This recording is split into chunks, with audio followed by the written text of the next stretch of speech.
and the neon-drenched sprawl of Neo-Tokyo 2047, where skyscrapers pierced the smog like jealous lovers, and flying cars hummed like distant moans, lived the man they called the Playboy 4000.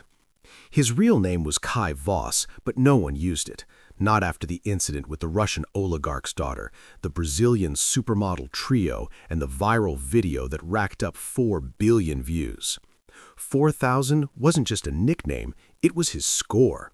4,000 conquests, documented, verified, and celebrated in underground clubs from Shanghai to Sao Paulo. Each notch on his digital ledger came with holographic proof, a kiss, a night, a whispered secret that made the woman in question smile for weeks. Kai wasn't born rich or ridiculously handsome, though by 2047 standards he was both. He was a product of the system. At age 18, he had volunteered for the Charisma Enhancement Program run by a shady biotech firm called Eros Tech. They injected him with nanites that rewired his pheromones, sharpened his wit, and gave him an internal AI companion named Lux that analyzed body language in real time. Lux spoke directly into his optic nerve. Target's heart rate elevated 23%. Compliment her left earlobe. She's into that. The nanites made him irresistible. The Playboy 4000 was born. By his 25th birthday, he had hit 500, easy marks in the VIP lounges of Dubai. By 30, he crossed 2,000 in the floating pleasure domes of the Pacific Ring.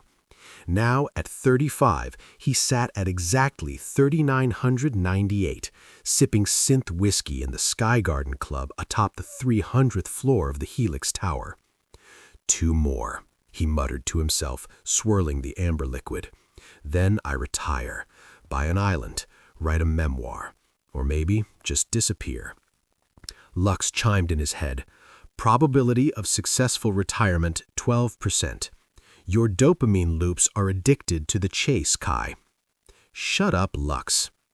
The club pulsed with low bass and holographic bunnies, a nod to the ancient Playboy empire that had long since evolved into a global lifestyle brand. Women in shimmering dresses that changed color with their moods glided across the dance floor. Men in tailored suits tried too hard. That's when he saw her. Number 3,999. She stood alone at the bar, nursing a glowing cocktail.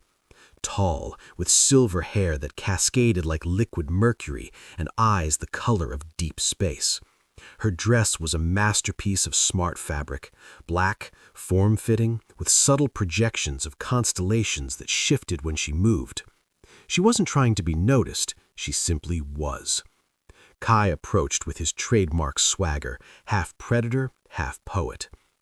"Excuse me," he said, voice smooth as aged velvet, "but the stars on your dress are jealous. They're trying to outshine your eyes and failing miserably." She turned, one eyebrow arched. "Original.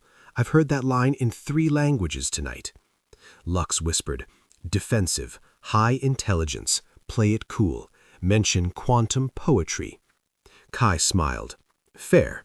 Most lines are recycled, but here's one that's new. In a city of 10 million souls pretending to be alive, you look like the only one actually breathing." She laughed, a short, genuine sound that cut through the music. "Better. I'm Alara Voss. No relation, I hope." Voss. Kai felt a tiny glitch in his nanites. Same last name. Coincidence? Kai Voss. And no, unless we're long-lost cousins, in which case this conversation just got awkward. They talked for hours. Not the usual surface flirtation. Ilara was a neuroaesthetic engineer. She designed emotions for virtual realities. She spoke of how love could be coded, how desire was just elegant algorithms. Kai countered with stories of his travels, leaving out the conquest count. For once, he didn't feel the need to impress with numbers. When the club closed at 4 a.m., she let him walk to the rooftop landing pad. "One question," she said as her private drone descended. "Why do they call you Playboy 4000? Kai froze. Most women never asked directly. "It's an old joke about my luck with ladies." 4,000? She asked, her eyes sparkling with challenge. That's a lot of data points. Ever wonder if it's quality over quantity? Before he could reply, she kissed him, soft, electric, full of promise. Tomorrow night, my place. Don't bring you reputation. Bring yourself. The drone whisked her away into the glowing sky. Lux pinged. Heart rate anomaly detected. This one is different. Caution advised. Shut up, Lux. The next evening, Kai arrived at Alara's penthouse in the Cloud District. It was minimalist paradise, floating furniture, walls that displayed living art, and a balcony overlooking the endless city lights. She greeted him in a silk robe that hinted at everything and revealed nothing. They shared wine from real grapes, a rarity in 2047, laughed about bad dates, and danced to music from the 2020s, old-school stuff that felt rebellious now. Then came the moment.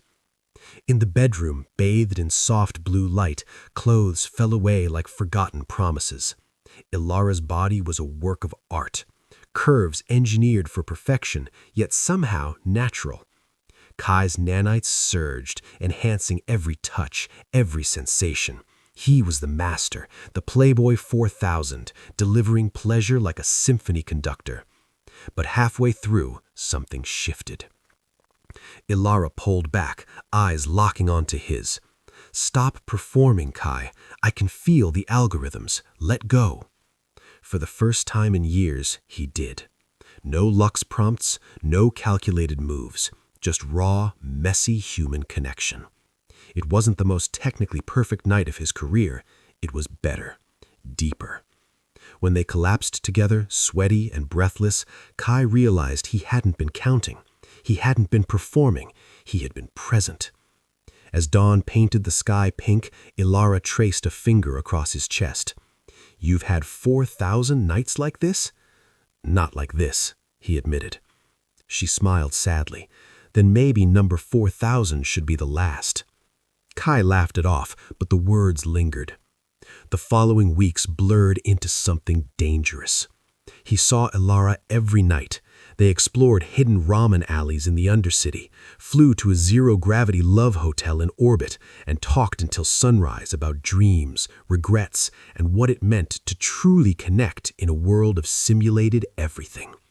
His conquest counter stayed frozen at 3,998. Lux grew frantic, dopamine levels dropping, chase instinct at 40%, recommend new target immediately. Kai ignored it. Then came the twist. One night while Ilara slept, Kai's neural link accidentally synced with her home system. Lux, ever the helpful AI, pulled up files.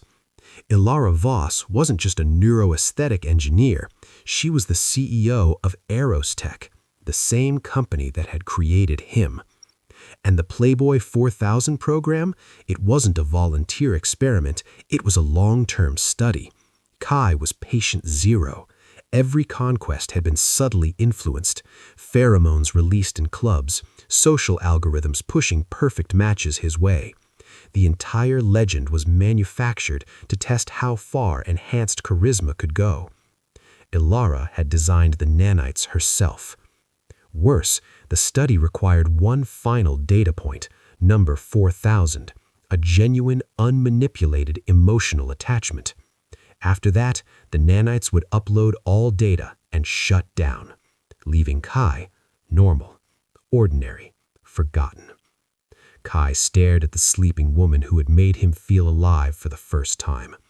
Betrayal burned like acid. He left before she woke, heart pounding harder than any chase had ever made it. For 3 days, he disappeared into the underbelly of Neo-Tokyo, drank synthetic absinthe in dive bars where no one knew his name, tried to pick up women the old-fashioned way, no nanites, no Lux. He failed miserably. Rejection stung like never before. On the 4th night, Lux delivered an ultimatum. Complete the 4,000th or the nanites will force a system purge. You will lose everything, charm, memories, possibly motor functions. Kai laughed bitterly. So even my rebellion was planned? He went back to Ilara. She was waiting on her balcony, wearing the same constellation dress. "I know you know," she said quietly. "How long?" "From the beginning. I created you, Kai, but I didn't expect to fall for my own creation." He stepped closer. "Was any of it real?" "Everything after the first night." Tears glistened in her eyes. "The study ends with 4,000, but I can stop it. Delete the protocol. Let you be free." Kai pulled her into his arms. "Then do it, but not for me, for us." That night, they made love again, not as creator and experiment, but as two flawed humans desperate for something authentic in a fake world. Ilara worked through the night at her console, fingers flying across holographic keyboards. Lux screamed warnings in Kai's head until she finally silenced the AI permanently. As the sun